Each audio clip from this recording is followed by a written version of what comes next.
ముఖ్యమంత్రి గారు. సౌర విద్యుత్ కేంద్రంగా రాయలసీమ పునరుత్పాదక యూనిట్లు ఎక్కువగా ఏర్పాటు చేయాలి, ట్రాన్స్మిషన్ కోసం గ్రిడ్కు అనుసంధానించాలి, రాష్ట్రం జీసీసీ సెంటర్గా మారాలి, క్వాంటమ్ వ్యాలీలో ప్రాజెక్టులు కార్యరూపం దాల్చాలి, గడువులోగా పర్యాటక ప్రాజెక్టులు పూర్తవ్వాలి. ఎన్ఐపిబి సమావేశంలో సీఎం చంద్రబాబు నిర్దేశం. 39,436 కోట్ల విలువైన ప్రతిపాదనలు ఓకే.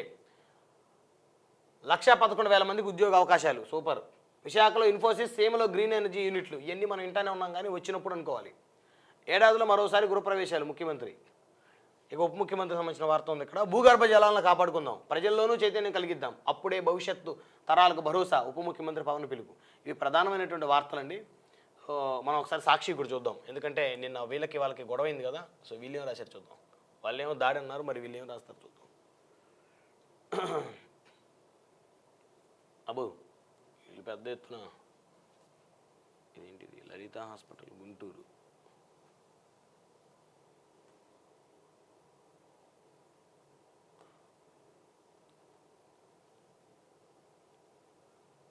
ఓ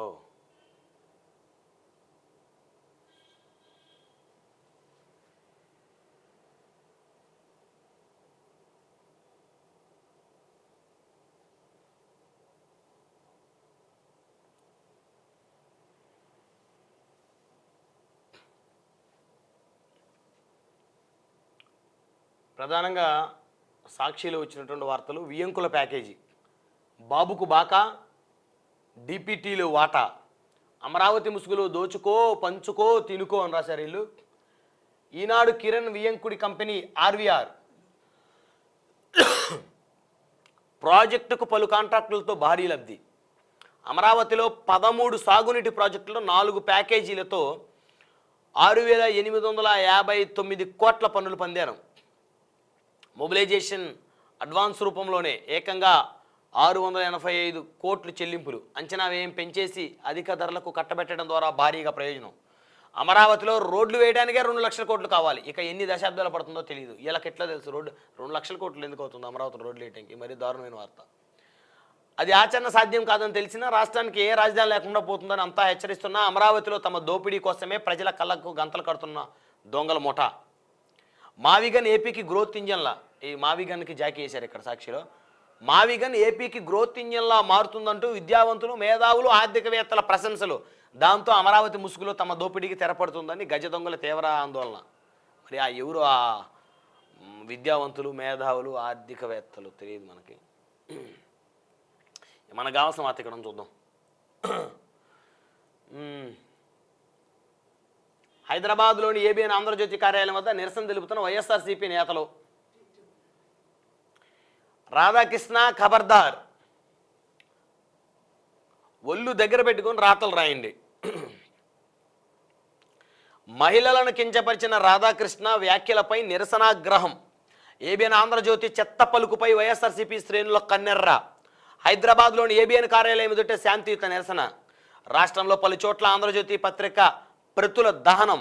పోలీసులకు ఫిర్యాదు. మహిళలపై రాధాకృష్ణ వ్యాఖ్యలు ఉద్దేశపూర్వకం. తీవ్రంగా ఖండించిన వైఎస్ఆర్సీపీ అధ్యక్షుడు వైఎస్ జగన్మోహన్ రెడ్డి. ఒకటే వార్త ఇక్కడ మనం సాక్షి, ఆంధ్రజ్యోతి రెండిట్లో వేరువేరుగా చూడవచ్చు. అక్కడ దాడి అంటారు, ఇక్కడ నిరసన అంటారు. సో నెక్స్ట్ దీనికి సంబంధించిన పూర్తి వార్త చదువుదాం.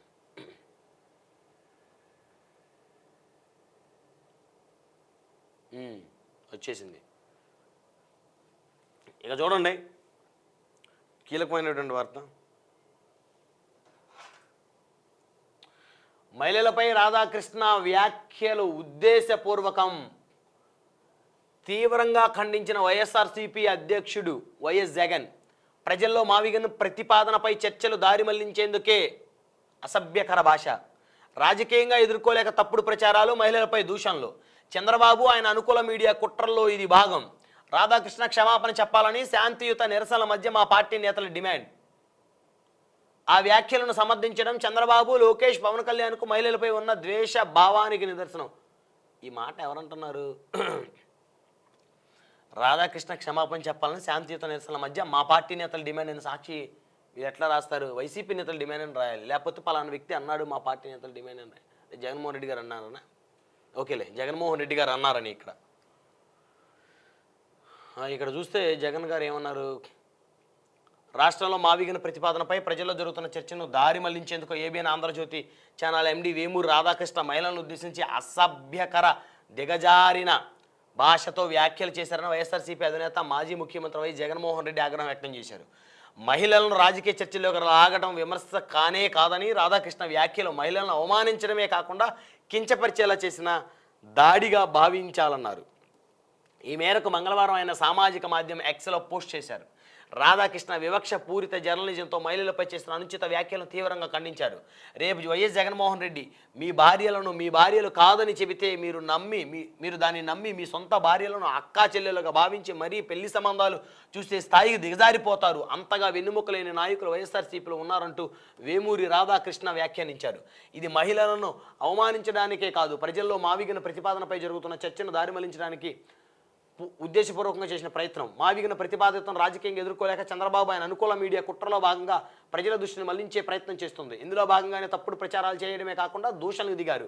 మా పార్టీ నాయకులు శాంతియుతంగా నిరసనతో రాధాకృష్ణపై కఠిన చర్యలు తీసుకోవాలని, ఆయన క్షమాపణ చెప్పాలని డిమాండ్ చేశారు. ఇది జగన్మోహన్ రెడ్డి గారు చెప్తున్నారు.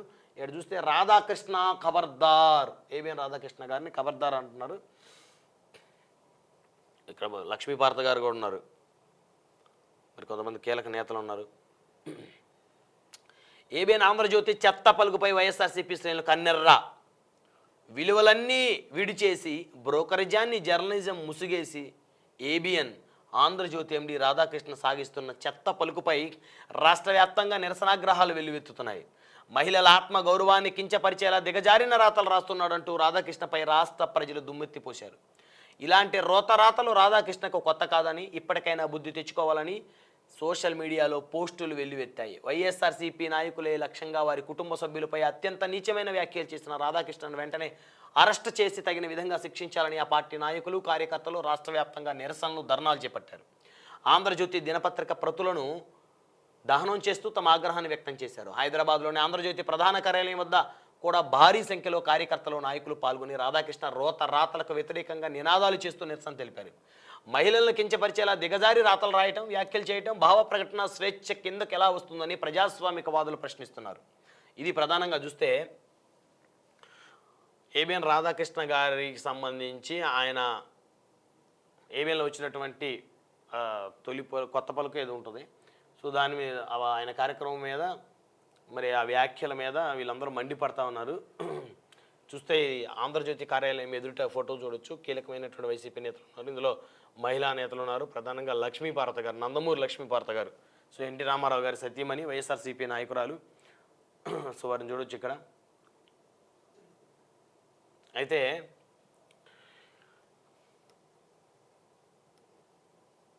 హైదరాబాద్లోని ఆంధ్రజ్యోతి కార్యాలయం వద్దకు ర్యాలీగా వెళ్తున్న వైఎస్ఆర్సీపీ నాయకులు, అనంతపురం, తిరుపతిలో ఆంధ్రజ్యోతి ప్రతులను దహనం చేస్తున్న వైఎస్ఆర్సీపీ నాయకులు వరుదు కళ్యాణి, ఆర్కే రోజా, భూమన అభినయ్, చెవిరెడ్డి మోహిత్ రెడ్డి.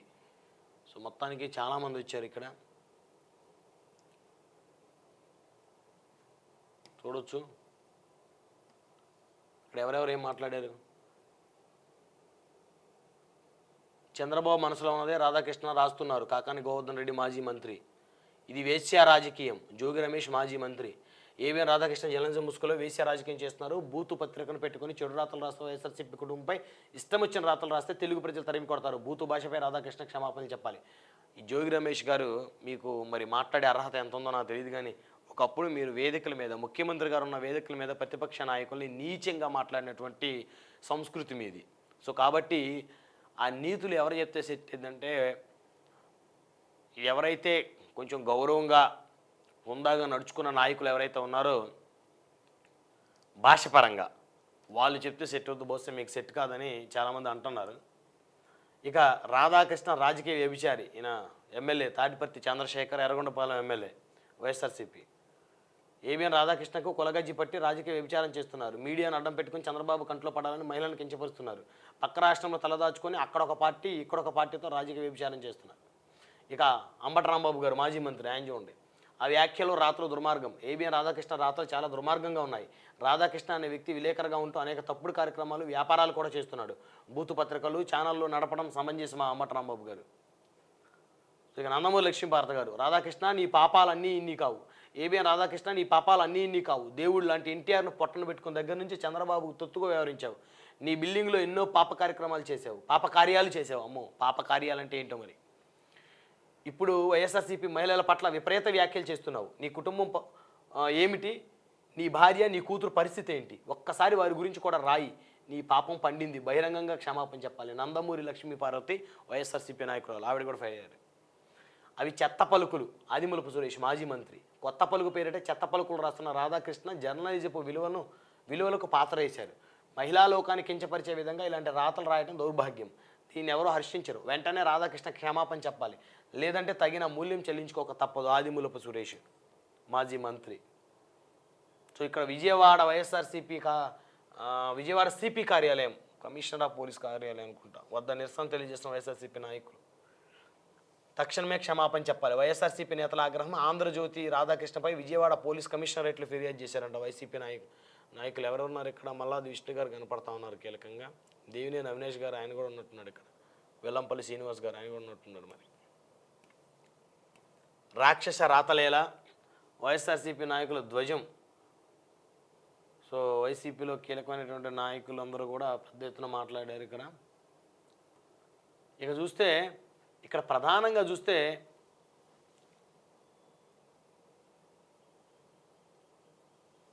ప్రొఫెసర్ నాగేశ్వరరావు గారి కామెంట్స్ చూడొచ్చు.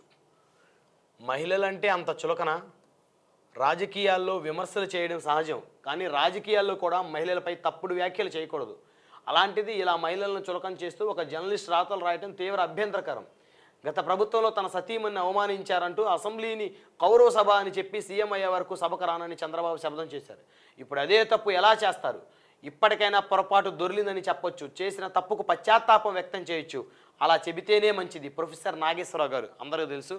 ప్రొఫెసర్ నాగేశ్వరరావు గారు ఆయన చాలా పెద్ద రాజకీయ విశ్లేషకులు. సో ప్రొఫెసరు, మేధావి. మరి ఆయన కూడా తీవ్రంగా ఖండిస్తూ ఉన్నారు. ఖచ్చితంగా క్షమాపణ చెప్పాలని చెప్పేసి అన్నారు. చెబితే మంచిదని చెప్పేసి చెప్తున్నారు. ఇక ఆ తర్వాత చూస్తే ఇక్కడ చూడొచ్చు తెలకపల్లి రవి గారు, ఈయన సీనియర్ జర్నలిస్టు. సో వారే మాట్లాడారు, ఒకసారి చూద్దాం. రాజకీయాల్లో కానీ, పాలనా వ్యవహారాల్లో కానీ, సమాజంలో కానీ ఎవరిపైనైనా విమర్శలు చేయొచ్చు, కానీ అసహనం తాండవించి అది విద్వేషంగా మారి నచ్చని వాళ్ళను, వారి వెనుక ఉన్న వాళ్ళను మనుషులుగా కూడా చూడనంత అహంభావం రాకూడదు. రాధాకృష్ణ వ్యాఖ్యలు చూసిన తర్వాత ఇంతవరకు నేను చూసిన అన్నిట్లోనూ ఇదే చాలా వికృతమైందిగా అనిపించింది. అంత వికృతమైంది కాబట్టే టీవీలో వచ్చిన దానిని పత్రికలో తొలగించేశారు. అంటే వారు చేసిన వ్యాఖ్యలు వారికి సిగ్గనిపించాయి. గత వారం మాజీ ముఖ్యమంత్రి భార్య బొట్టు ఎలా పెట్టుకుంటారంటూ రాశారు. అసలు ఈ భార్య సంగతి ఎందుకు? ఇంత ఘోరంగా సినిమాల్లో కూడా మాట్లాడటం లేదు. ఆ వ్యాఖ్యలను టీవీలో ఇంకా ఎందుకు తొలగించలేదు? ఆ మూర్ఖత్వం ఏమిటో అర్థం కావడం లేదు. ఇలాంటి వికృత వ్యాఖ్యలతో మహిళలను కించపరుస్తూ ఓ పత్రికాధిపతి ఎడిటోరియల్ వంటి కథనాల్లో రాయటం నా 50 ఏళ్ల జర్నలిజంలో ఎప్పుడు చూడలేదు. ఇప్పటికైనా తప్పు తెలుసుకొని పొరపాటైందని చెప్పి సరిదిద్దుకుంటే మంచిది. Telakapalli Ravi, senior journalist. అంటే ఆంధ్రజ్యోతి రాధాకృష్ణ గారు ఈ మధ్యకాలంలో వస్తున్నటువంటి కథనాలు ఎందుకండి? భార్యల గురించి, మహిళల గురించి. బొట్టు పెట్టుకుంటేమి, ఆవిడ పెట్టుకోపోతే ఏమి? భారత్ గారు ఏంటండి ఇంత నీచానికి దిగజారాలా జర్నలిజంలో? తప్పు కదా అది. బొట్టు పెట్టుకున్నారా, చీర కట్టుకున్నారా, అసలు ఏంటిది? ఎక్కడికి పోతుంది సమాజం? అసలు మహిళల గురించి ఎందుకు? కాబట్టి ఆయన క్షమాపణ చెబితేనే హుందాతనం అని తెలకపల్లి రవి గారు, ప్రొఫెసర్ నాగేశ్వరరావు గారు. ఎందుకంటే వాళ్ళు న్యూట్రల్గా ఉండేటువంటి పీపుల్ కాబట్టి, వాళ్ళకి రాజకీయాలతో సంబంధం లేదు కాబట్టి మరి వాళ్ళైతే అడుగుతూ ఉన్నారు. మరి వీళ్ళు క్షమాపణ అయితే చెప్పే పరిస్థితి నాకు తెలిసి అయితే ఉండదు. ఇదండి ప్రధానమైనటువంటి వార్తాపత్రికలు. ఆంధ్రజ్యోతి, అదేవిధంగా సాక్షిలో వచ్చినటువంటి ప్రధానమైనటువంటి వార్తలు అయితే ఇవి. చూస్తూనే ఉండండి మన పవర్ 9 మీడియాని. సబ్స్క్రైబ్ చేసుకోని వాళ్ళు ఎవరైనా ఉంటే దయచేసి మన పవర్ 9 మీడియాని సబ్స్క్రైబ్ చేసుకోండి.